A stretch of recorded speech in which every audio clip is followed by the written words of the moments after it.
आपण बघत आहात धुमाकूळ महाराष्ट्र न्यूज, मराठी बातमी आपल्या हक्काची। आपल्या परिसरातील ताज्या आणि महत्त्वाच्या बातम्या पाहण्यासाठी आजच आपल्या धुमाकूळ महाराष्ट्र न्यूजला YouTube वर सबस्क्राइब करा आणि बेल आयकॉन प्रेस करा।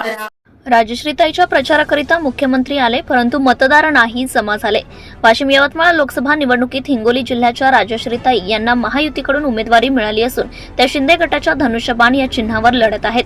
त्यांच्या प्रचाराला महाराष्ट्राचे मुख्यमंत्री एकनाथ शिंदे हे शनिवारी मंगरुळपीर येथे आले होते, परंतु मतदारांनी या सभेकडे पाठ फिरवली असे स्पष्ट चित्र रिकाम्या खुर्च्यावरून दिसत होते।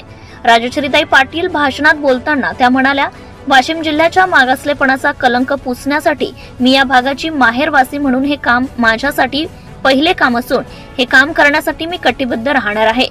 हा व्हिडिओ पाहताना अनेक मतदारांच्या तोंडून असे मत व्यक्त केले जात आहे, 25 वर्ष खासदार राहिलेल्या भावनाताई गवळी यांनी हा कलंक लावलाय असं तर राजश्रीताईंना म्हणायचं नाही ना, अशी चर्चा मतदारांमध्ये गावोगावी रंगताना दिसून येत आहे।